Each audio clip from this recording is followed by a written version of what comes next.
This is a computer from 1996, and here's a computer from 2024. Obviously, the computer from 2024 is much different and has evolved over time. If we look at the sport of basketball, the same has occurred. Players are much more skilled now than ever before. The three-point shot has taken over and completely changed the way we play. But a new trend on TikTok and other social media is taking this way too far.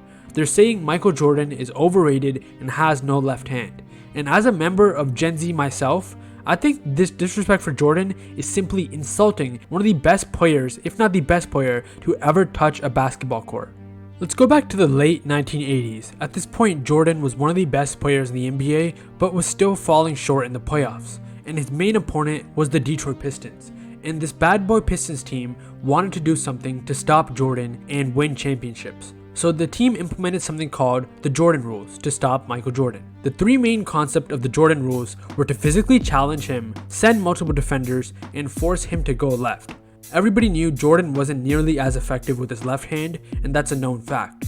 So to truly see if Jordan had no left, let's watch tape and look at stats from his battles versus the Pistons. The seasons where this defense was most effective was 1989 and 1990.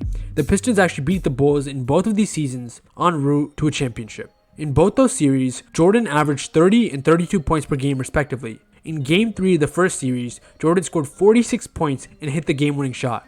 In that game, I watched the whole game. 4 of his 10 finishes around the rim were actually created by a left-hand dribble. The next year, Jordan had back-to-back 40-point games while shooting over 50% from the field. After watching those games, when the Pistons forced him to go left and they literally knew what was coming, he still managed to score and create with both hands. Jordan is a player who is extremely athletic. A lot of his finishes in that game, you wonder how he's able to stretch out that long over tall defenders like Bill Laimbeer and Dennis Rodman, and also stay airborne for that long. Look, yes, it's true that his left hand might not be as quote smooth or aesthetically pleasing as many players nowadays, but it's a fact that throughout his entire 15-year career, he was consistently able to go left and get baskets through the mid-range or at the rim. Nowadays, guards like Bones Highland and Tyrese Maxey are much more visually pleasing with the ball in their hands and the moves they're able to do.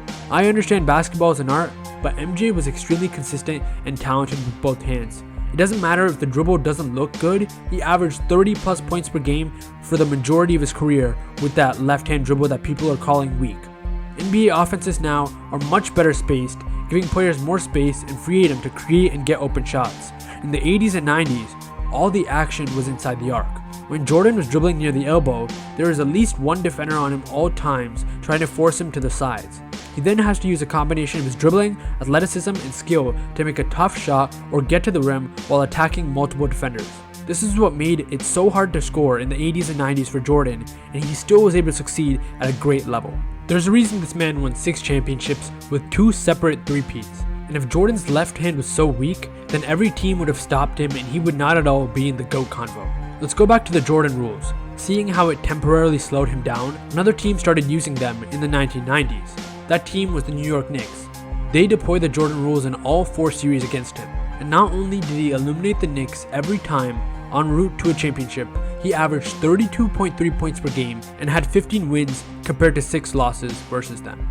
Let's go back to the computer example from the intro. The first computer was built in the mid-1800s by a man named Charles Babbage. Other influential figures were people like Alan Turing and Hewlett and Packard. In the late 1900s, figures like Steve Jobs and Bill Gates changed computers for how we know it today. Nearing the turn of the century, Sergey Brin and Larry Page created a new search engine called Google. Now these companies, Google, Microsoft, and Apple, are still extremely prominent in everyone's worlds today. Over the past 25 years, there have been many advancements in computer technology and software, but instead of discrediting these figures, we actually celebrate them. Without Charles Babbage, we wouldn't be where we are today. In the same way, James Naismith was the pioneer of basketball.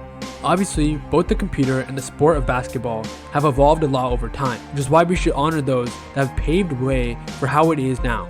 Without legends like George Mikan, Wilt, and Bill Russell, the sport of basketball would have never got to Larry Bird, Magic Johnson, and then MJ, Kobe, and now Stephen LeBron. The eras in the past are what made basketball how it is today. So for a bunch of fans to sit here based off cherry-picked game footage and say Michael Jordan wasn't skilled, it's complete blasphemy to me.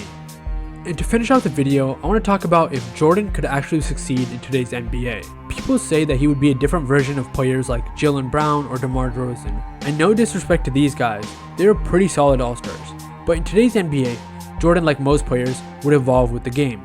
With all the spacing he has that he never had in the 80s and 90s, the amount of drives he would average would be off the charts. With modern screens and spacing, he would also cut to the rim very well. Today's leader in drives per game is Shai Gilgeous-Alexander. Jordan is extremely versatile and athletic.